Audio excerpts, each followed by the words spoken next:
Jadi kalau orang kemudian menuding PSI, ya saya kasihan sama PSI.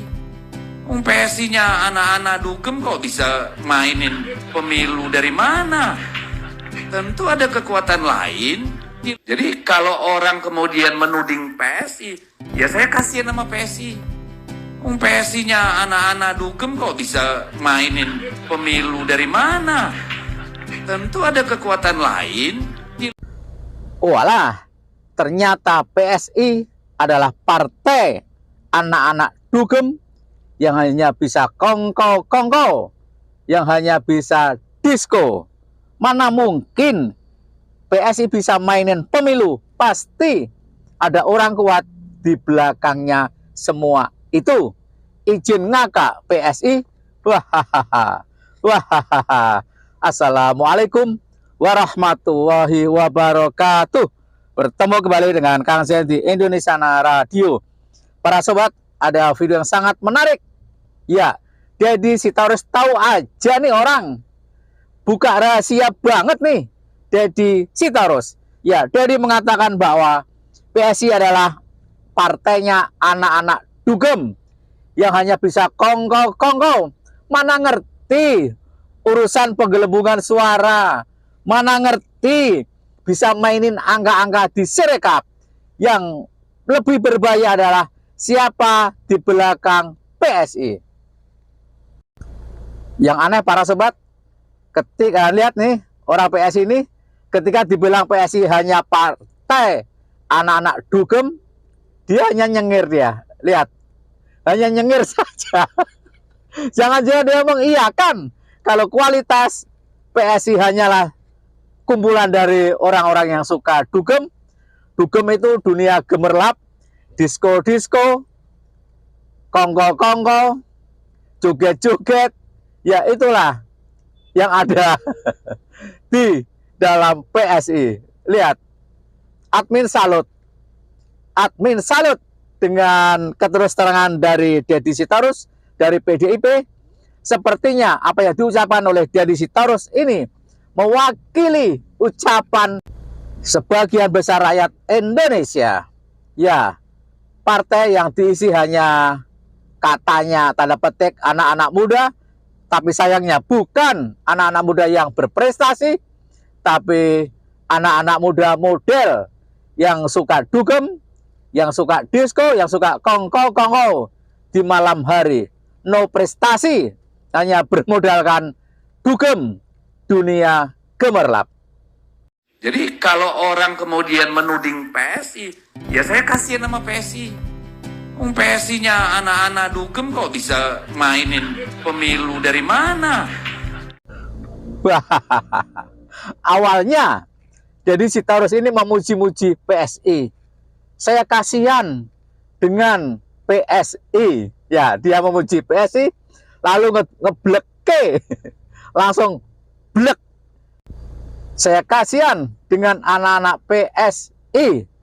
Lawang isinya ada isinya saja anak-anak yang suka dugem, suka dunia gemerlap, suka disco, suka joget-joget di malam hari. Kok dituduh otak-atik suara? Nggak mungkin. Tidak mungkin maksudnya. Ya, inilah para sobat. Banyak orang yang menuduh PSI otak-atik angka. Ya, itu hanya sindiran saja. Sindiran dari Deddy Sitorus ini bahwa walau PSI isinya anak-anak yang suka dugem, suka kongko-kongko, tapi waspadalah. Di belakang PSI itu siapa? Ketua PSI itu siapa? Jelas Kaisang. Kaisang anak siapa? Jelas anaknya Lurah Konoha. Dan Lurah Konoha punya target. Salah satu targetnya adalah PSI harus wajib mendapatkan suara minimal 4% agar bisa lolos parliamentary threshold sehingga bisa masuk Senayan. Dan hari-hari ini kita dikejutkan oleh partai dugem ini, di mana dari hasil quick count dan hasil exit poll mengatakan banyak lembaga survei bahwa suara PSI hanya 2,5 sampai 2,6%. Lah kok sekarang suara PSI meledak hingga 3,2%.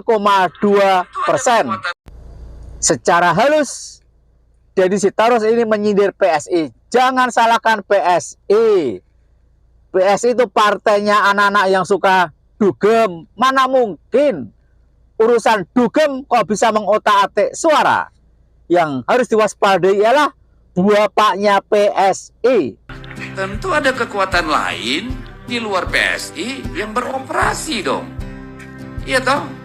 Kan nggak mungkin bro and sis di PSI ini bisa main-main ngatur masuk suara, mainin IT, nggak sampai akal mereka ke sana. Waduh, sindiran yang makin telak. Mana mungkin bro and sis yang ada di PSI yang hari-harinya atau sukanya dugem, mana mungkin bisa otak-atik suara, mana mungkin bisa menggelembungkan suara. Otak mereka nggak nyampe, bayangkan. Admin setuju, otak mereka nggak nyampe. Kalau otak menuju di manakah tempat dugem yang enak, tanya orang PSI. Di manakah disko yang paling nyaman, tanya anak PSI. Kalau mau ngomong soal IT, soal sirikap KPU, jangan ngomong dengan orang PSI. Nggak nyampe otaknya. Yang perlu diwaspadai adalah siapakah dalang yang mengendalikan PSI. Siapakah di balik partai PSI? Ya tanya saja pada si Lurah Konoha. Bagaimana Pak Lurah Konoha masih berani untuk memaksakan, untuk berbuat curang agar partai salah imut ini lolos ke Senayan? Ingat, hak angket harus membongkar semua itu. Kalau ngumpul-ngumpul bareng bisa, atau curhat-curhat kayak model Adi Armando, ya dia wajar umurnya 61 tahun, walaupun pengen 16 kan. Tapi ya ini harus diterima oleh PSI sebagai korban. Ancur. PSI ancur. Gimana nggak ancur? Kalau PSI untuk kumpul-kumpul bareng, itulah dia bisa. Kalau PSI atau mau curhat-curhatan, curhat-curhatan dari hati ke hati bisa. Tapi untuk merubah sirikap, nggak nyampe otaknya. Otaknya nggak nyampe. Lah partai seperti ini kok mau dipaksakan masuk DPR RI? Apa nggak merusak DPR RI? Apa nggak merusak nama baik? Apa nggak merusak citra DPR RI? Apabila ada partai kongko-kongko, partai dugem ini dipaksakan untuk masuk ke DPR RI. Admin titip pesan satu buat DPR RI yang sedang menggodok hak angket, tolong juga diselidiki siapa yang bertanggung jawab terhadap meledaknya suara PSI, terhadap kenaikan suara PSI. Ya, siapa dibalik semua itu harus dipanggil oleh anggota DPR RI di Pansus dan harus bertanggung jawab, termasuk wajib diadili di muka hukum buat siapa yang berani-berani menggelembungkan suara. Bagaimana pendapat para sobat? Silakan tulis di kolom komentar. Mohon maaf jika ada yang salah. Wassalamualaikum warahmatullahi wabarakatuh.